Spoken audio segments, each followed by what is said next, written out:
The first artificial satellite of the Earth, the first launch of animals into orbit, and the first human flight into outer space.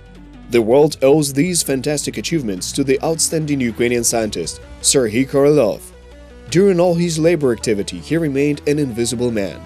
Only subordinates and bosses knew his face, and his name was shrouded in secrecy until death. The founder of astronautics and rocket science did not crave for awards and recognition. He only dreamed of conquering the skies above the Earth. However, his path into space was quite thorny.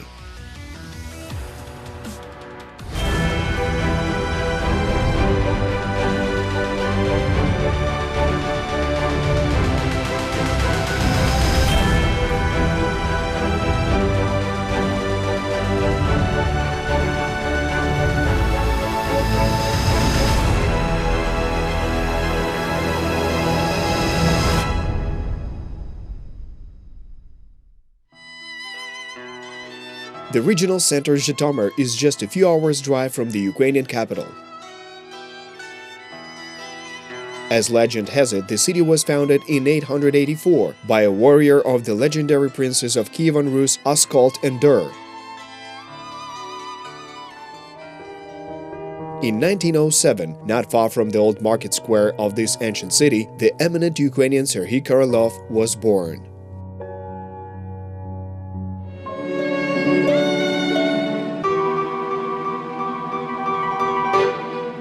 Fate prepared many hardships and obstacles for the young boy, but he overcame them with honor. His father, Pavlo Yakovich, was a teacher of Russian literature. His mother, Maria Nikolaevna, was also a teacher. However, the family life of the parents did not work out. The father left the family and mother sent her young son to live with his grandparents. They loved their grandson madly. Nizhin, an ancient Ukrainian town in the Chernihiv Oblast. Here, Hetman Ivan Mazepa received regalia from the hands of the Polish king, and the outstanding writer Mykola Hohol studied in the local high school. In the summer of 1911, the famous pilot Serhiy Utochkin from Odessa toured the Russian Empire with his airplane. He brought it to Nizhin as well. On the day of the presentation, crowds sought to get to the fairground and see the show. At the time, a 1-minute show cost as much as a whole truck of plums, 1 ruble per person. But this was the beginning of the general interest in aviation, the highest technology of the time. The people flooded the square. The young Korolyov was fortunate to be among them.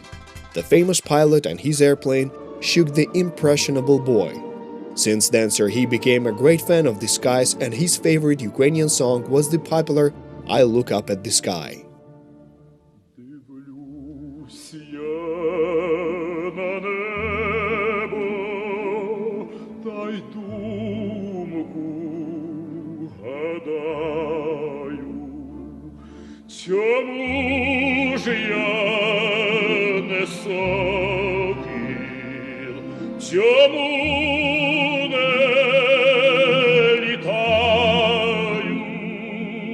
When Korolyov was 8 years old, his mother married again and took her son to Kiev. There, the boy went to a prestigious school. Mathematics and physics were especially easy for him. But he was not a nerd at all. He was seriously fond of sports and enthusiastically worked in school workshops. He started working at 16. He worked as a carpenter, tiled roofs, and later went to work in a factory. "I will be a constructor of airplanes," said the young Korolyov in those years. And he went to his dream, entering the Kiev Polytechnic Institute to study aviation technology. In 2 years, he mastered general engineering disciplines. However, he wanted more, so it was necessary for him to go to the Russian capital. At that time, only there was it possible to reach the desired heights. And then the student was transferred to the Moscow Higher Technical School. There, Korolyov achieved fame as a capable aircraft designer. He shared all of his accomplishments, first of all, with his mother. And somehow I cannot believe that such a heavy piece of metal and wood can fly. But it is enough just to break away from the ground. Then you feel the machine as if it comes to life and flies with a whistle and is obedient to every turn of the steering wheel. For this you can forget everything. A whole lot of sleepless nights, days spent in hard work without rest, and without respite. In the fall of 1929, Korolyov brilliantly passed the exams on the Firebird glider. The designed and built aircraft, Koktebel, Krasnaya Zvezda, and the SK-4 light aircraft showed the young man's exceptional abilities as an aircraft designer. He decided to rise above the clouds. This goal appeared after a meeting with the founder of cosmonautics, Konstantin Tsiolkovsky. The conversation with the academician inspired flights to the stratosphere and a thorough study of the principles of jet propulsion.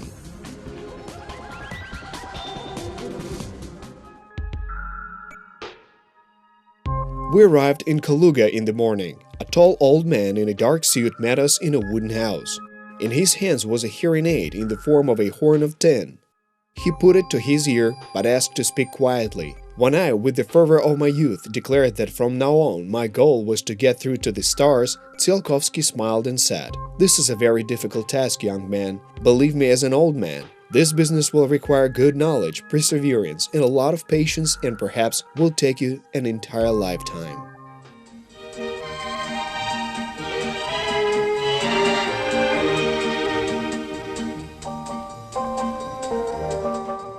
In the beginning of the 1930s, Serhiy Korolyov convinced Moscow to allow him to create a public organization called the Jet Propulsion Study Group. In fact, it immediately became a state scientific research and development laboratory that was especially intended for the development of a rocket aircraft. Enthusiasts created and launched the first liquid ballistic missiles. A few years later, in the USSR, the Jet Research Institute was opened and Korolyov became its deputy director. His department developed projects for long-range cruise and ballistic missiles, aircraft missiles for firing at air and ground targets, and anti-aircraft solid-fuel missiles. The scientist was actively engaged in modernizing the country's defense sector.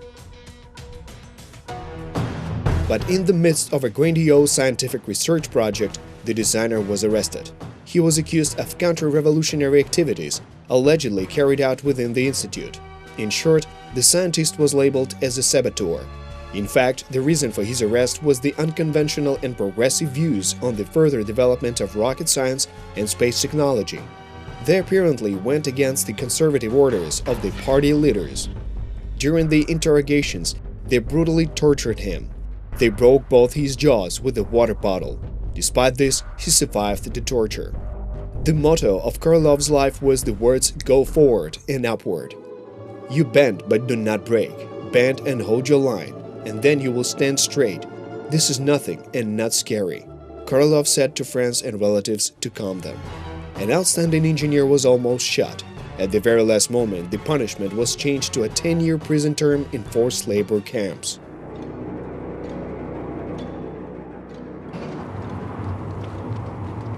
Kolyma, a place in the northeast of Russia. Here, during the years of mass Soviet repression, in the years 1932 to 1953, hundreds of thousands of political prisoners died in labor camps under harsh living and working conditions. Korolyov started working at the local gold mine.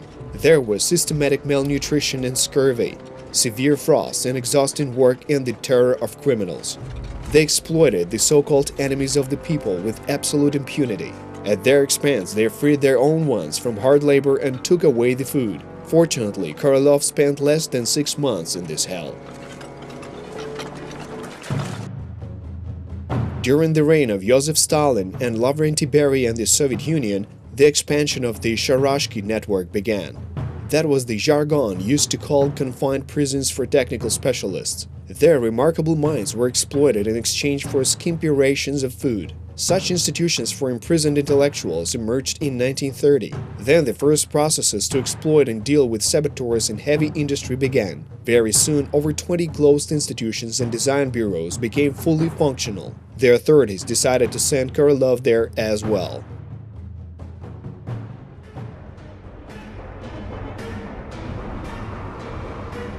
In the winter of 1939, the Kolyma mine received an order to transfer Serhiy Korolyov to Moscow. The nearest port to the mine, Magadan, was 500 kilometers away. The truck transporting Korolyov was moving slowly, as it picked up other inmates along the way, so missing the ship meant a 6-month wait for the next one. But this delay turned out to be fateful for the scientist. The departed ship was hit by a stormy sea, lost its course and sank. 700 people died on board.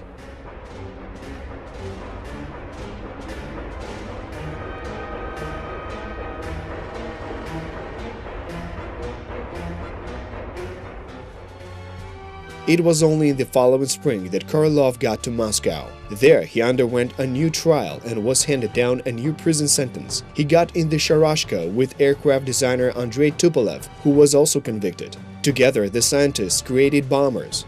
At the same time, work was underway on the projects of controlled air torpedoes and the new version of the missile interceptor. Later, a team of engineers started working on new types of rocket engines for aviation, and it was only in 1944 that Korolyov was granted his long-awaited freedom. But the arrest and hard labor forever infected Korolyov with a pessimistic attitude towards the surrounding reality. He could not rid himself of the feeling of helplessness before the arbitrariness of the totalitarian machine. Since then, Korolyov's favorite saying was the phrase, "They will kill you and leave you without an obituary."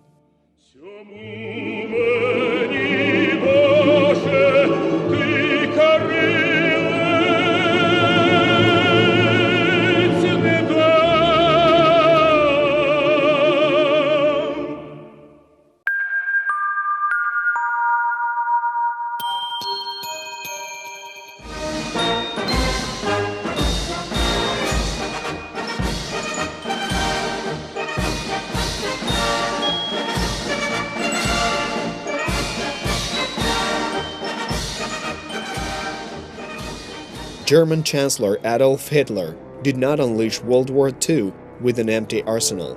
The Germans were ahead of many countries not only in heavy artillery but also in rocket production.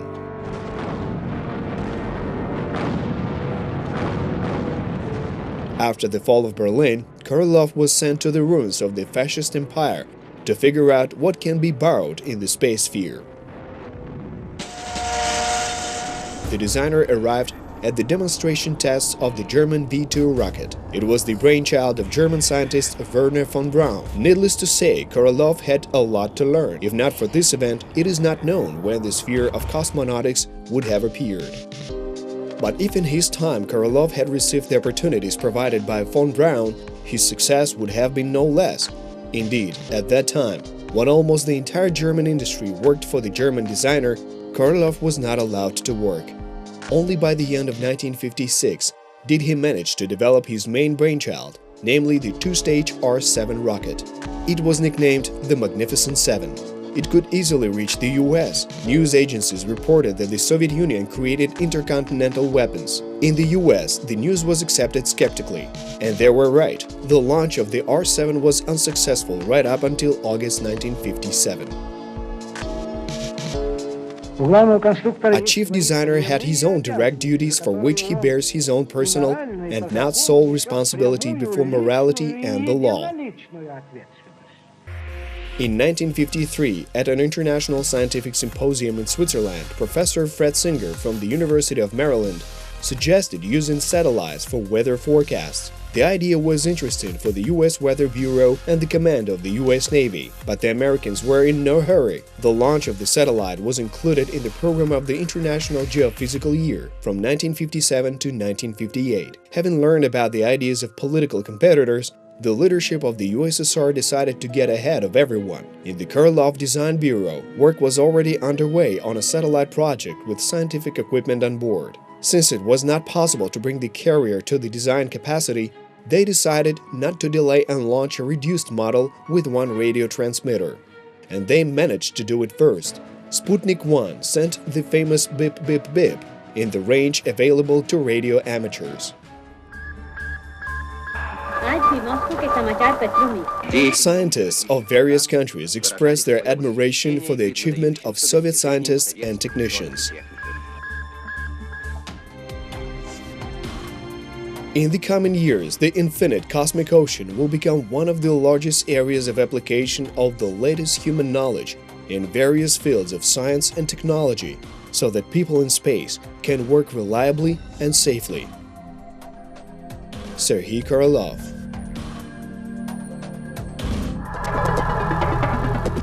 After the launch of the first satellite, the Nobel Committee asked the leaders of the USSR to submit the candidacy of its creator to them for an award. In response, First Secretary of the CPSU Nikita Khrushchev offered to give a prize to all the Soviet people. The name of Korolyov has always remained under the codename Top Secret. In the USSR, no funds were spaced for space exploration, so the doors opened for Korolyov, but he worked in specific conditions. According to the recollections of the participants of the space program, some rubber seals had to be received through the Central Committee of the Communist Party of the Soviet Union personally by the chief designer.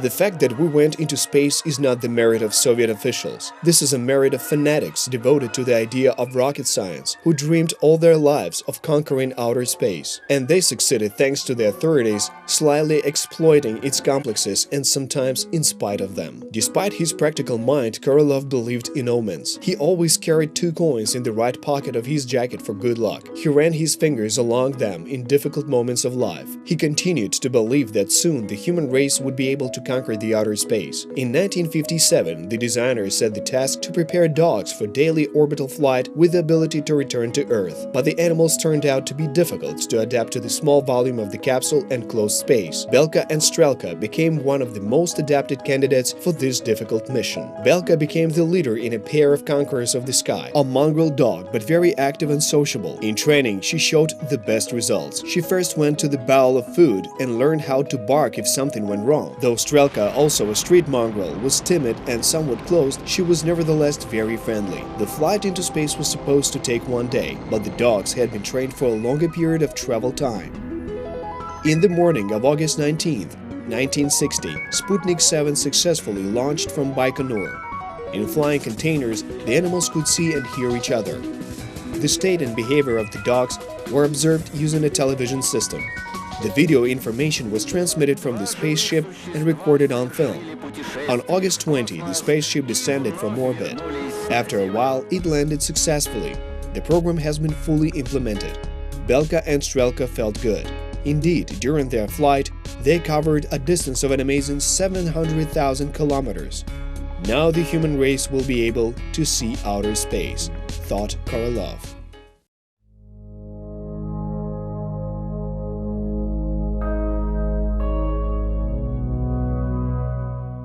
On the night before the event, Yuri Gagarin was fast asleep. The agitated Korolyov could not sleep. Shortly before the launch, Korolyov apparently quite calmly and even dryly instructed the astronaut. Yuri Alexeyevich, I just want to remind you that after the 1-minute readiness, 6 minutes will pass before the flight begins, so you have nothing to worry about. A practical, clear instruction as if without the slightest emotion.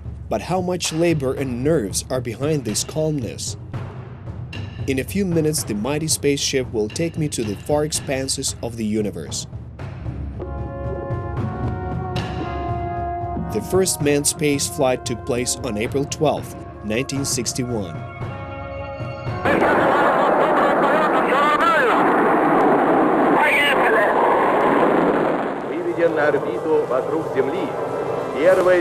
The first ever spacecraft, Vostok satellite with a human being on board, was launched into the Earth's orbit. Within 108 minutes, the spaceship flew over 40,000 kilometers around the globe at a speed of 20,000 kilometers per hour. The altitude was between 240 and 327 kilometers. Everything works fine. Everything works fine. Only when Gagarin successfully landed, Korolyov's youthful dream came true. It was then that he saw the result of his many years of work.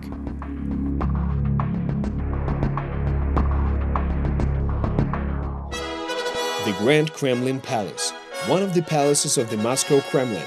These chambers were built in the middle of the 19th century upon the strict order of Russian Emperor Nicholas I.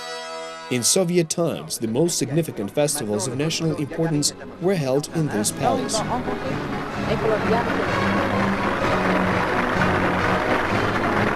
Задание Центрального комитета Коммунистической партии и советского правительства выполнено. Майор Гагарин.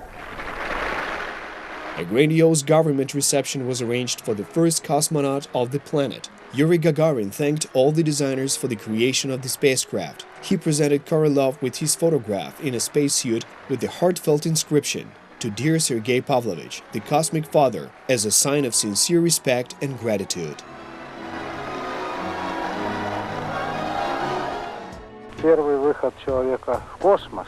The first man's entry into space is a major leap in space research. This event is indeed very significant and worthy of praise. I would say it is an event that will open the way to huge progress in the development of spacecraft. В разработке космических аппаратов и в космических исследованиях. After Gagarin's flight into space, the United States decided to keep up with the USSR. President John F. Kennedy put forward the idea of landing on the moon. He stated that no project will make a greater impression on humanity. At the same time, the Soviet Union was offered a partnership. Why should the first flight of a human being to the moon be a matter of interstate competition? Why duplicate efforts and expenses, Kennedy said at a session of the UN General Assembly. We choose to go to the moon. We choose to go to the moon in this decade and do the other things, not because they are easy, but because they are hard, because that goal will serve to organize and measure the best of our energies and skills, because that challenge is one that we are willing to accept, one we are unwilling to postpone, and one which we intend to win, and the others too. John F. Kennedy, President of the U.S. Korolyov urged the country's leaders to accept the proposal, but Nikita Khrushchev, the head of the USSR, cut off. "I will not give away the moon to the capitalists." On July 20th, 1969, all Americans were glued to their television sets to watch the broadcast of a huge event. Astronauts of the U.S. Apollo 11 spacecraft Neil Armstrong and Buzz Aldrin landed and set foot on the moon.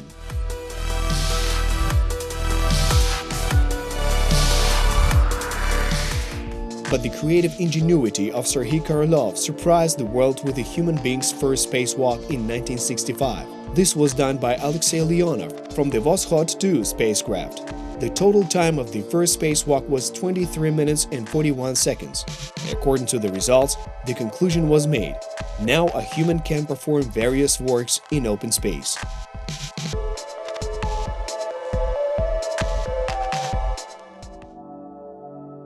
We have seen Korolyov in different situations, both in difficult moments and when things went well during various meetings and conversations and on vacation. And the combination of high demands of people with great sensitivity and attention to them was always striking. He treated us, the astronauts, in a very special way, like a father. Despite being very busy, he followed our every step and was interested in studying at the academy, where we entered with his assistance in the course of space training and personal affairs. Alexei Leonov, astronaut.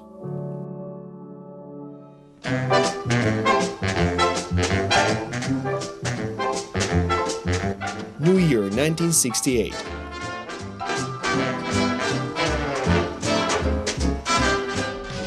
A new rocket N1 was in stock. This was a fundamentally new development in the field of rocket production. On this rocket, the human race would have the possibility to reach the planet Mars. Serhiy Korolyov understood that he will be ahead of the United States again. But his dreams did not come true. Having celebrated his birthday, Serhiy Korolyov for the last time sang the beloved Ukrainian song from his childhood, "I Look Up at the Sky." A day later, he was hospitalized. During the surgery, the anesthesiologist faced an unforeseen problem. To give anesthesia, it was necessary to put in a tube, but the patient could not open his mouth wide enough. His jaws, broken during a barbaric interrogation process, had grown together in the wrong way. He died on the third day after his 59th birthday, unable to recover from a serious surgery to remove a malignant tumor.